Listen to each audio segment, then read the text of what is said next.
xoşlamıram. Lafa dayanda uzanım bile lazzatı. Kardeşler siz de gelin kiminden? Bunları da çay. Gelin kardeş. Birinci balanayı kızıştırmayı lazımdı. Hani?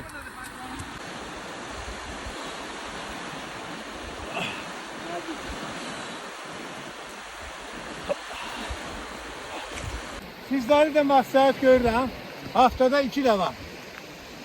Yəni qışa, qış sezonidir, qışda çiməsiniz dəniz suyunda.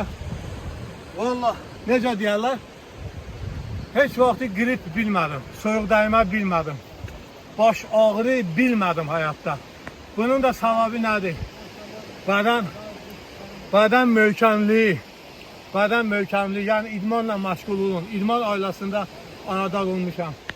Soyuq suda dənizdə kimirəm.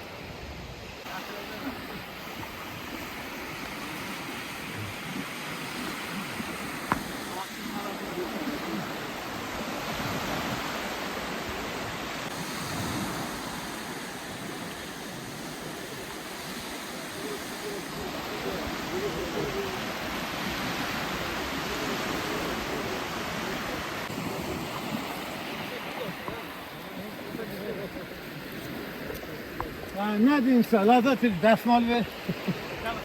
Eş olsun bizim Azərbaycan xalqına.